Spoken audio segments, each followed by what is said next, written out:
All right, you guys talk on the show how social media is playing such a big part in the Eric Garner protests and Ferguson protests, but it has some numbers for you to really drive it home.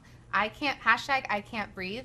It's been tweeted 868,000 times in the last week. Eric Garner, 1.6 million in the last week. Wow. Black Lives Matter, 892 in the last month.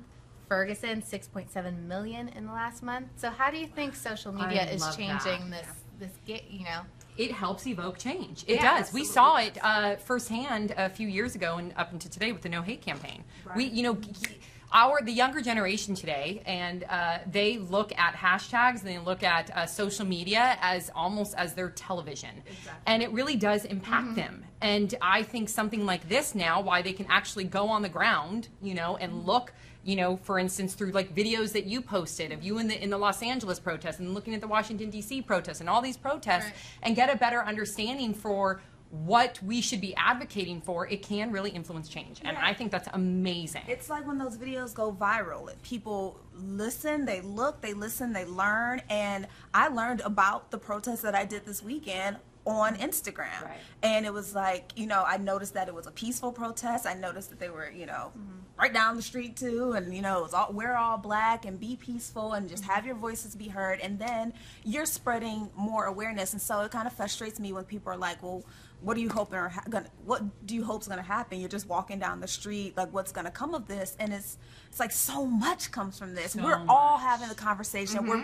We've had it for weeks. Right. And a lot of times in cases like this where people are outraged or upset, they protest for a day, maybe a few days, and it goes away. Like the media news cycle, it goes away. This isn't going away until people start seeing changes.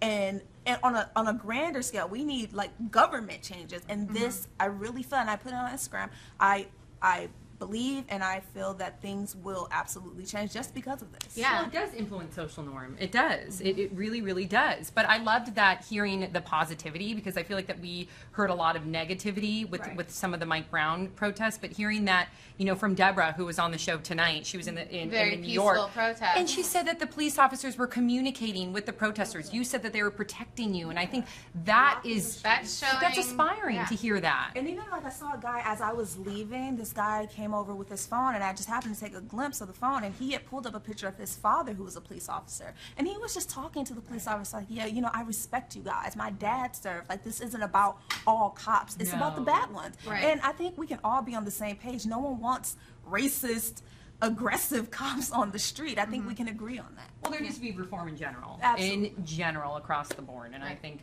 and peaceful protests. Yeah. Because it's counterproductive to go, loot a poor business owner who has been working on that business from their whole life. Exactly. Right. And it's effective when you attend protests like what you did. Absolutely. So, All right. Well, obviously, we're going to continue this story all week, but let us know how you think social media is influencing the protests all around America.